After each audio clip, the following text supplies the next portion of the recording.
Larry Bird and the fans just had an instant rapport. There's no question, and he knew it. I don't know. They sensed something about him, and you know. And you're right. From the very beginning, Larry Bird and the fans. Well, he played hard. He hustled. You know, he was a superstar who would die for a loose ball. Absolutely. People love that kind of guy here in Boston. That's why they hated Sidney Wicks. That's why they hated Billy Knight. You know, and they were the opposite. But they loved guys who would play hard like that. And then when you play hard like that, oftentimes it means you're trying to overachieve as a sub or something. No, this was a top-of-the-line guy that played hard like that. Time went on, and he learned how to use the press to get to the fans. And I remember in most notably in '86, after Game 5 in Houston in the finals, in which they had gotten manhandled physically a little bit, and they had a fight and everything else, and they got beaten on the boards. And Larry comes home. And on the game's on Sunday afternoon. On Saturday at practice, he basically uses the press as a sounding board to tell the fans everything's going to be fine.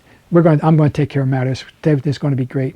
And of course he went out and played what I believe in Game 6 was certainly one of his 5 best games ever, and for me the ultimate Larry Bird game, because he was never better on defense than he was. He was everywhere. In fact, that was actually cited by one of the Rockets after the game. I think it was Jim Peterson, that one man beat 5. And that's the way they felt. That he even got a jump ball against Hakeem Olajuwon. He can't do that, but he did it. So that game, that's one of my standout, ultimate favorite Bird games. The other thing he once did in Game 7 against the Pistons in '87, he took a left-hand shot from like 15 feet. He absolutely did not have to. There's no business he took the left. He just did just because he could. And I remember Magic Johnson telling me the Lakers were watching that game, getting ready to come Boston for the finals, and they freaked out.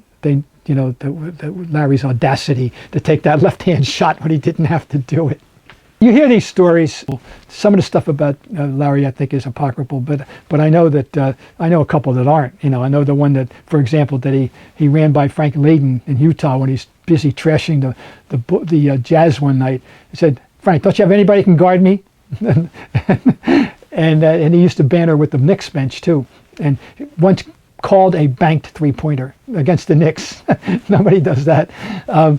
There was one of my favorites was we're in Hartford and they're playing Cleveland, and he says to me, "Who's going to guard me?" And I say, "I think Ben McDonald." He goes, and he goes out and gets 29 in the first half.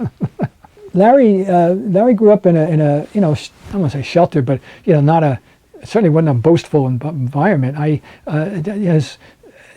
don't really know what kind of basic personality his father had. His father was an alcoholic who was in and out of work. His mother was a waitress in a lot of places. His grandma, he loved his grandmother. They had a very close relationship. And he had older brothers and a younger brother. And I don't know. It's a great mystery to where that came from, because it certainly would have set him apart in that area that he grew up in. That's for sure. But I've subsequently, heard.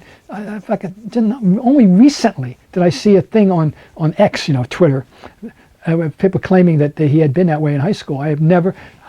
That's a first for me. I've never heard anyone maintain that before. So that's a very interesting mystery why Larry. But it was there, and people will cite it. And there are plenty of players that will testify that Larry had his fun with them, if you will. Larry Bird loved going home because he was just Larry there. He was just Larry. He wasn't Larry Bird, the superstar. He's just the local guy. He loved going home there for that reason. He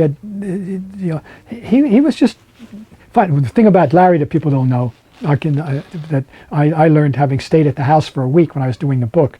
Larry's a neat freak. Don't leave anything lying around in the house.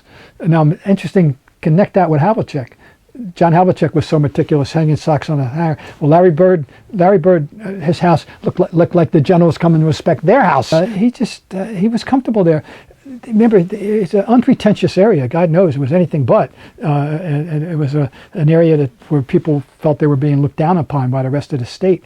In fact, when he was coming out of high school, one reason there was skepticism about him being all state up in Indianapolis and Muncie and places like that, because they weren't used to ball players that good from that part of the state.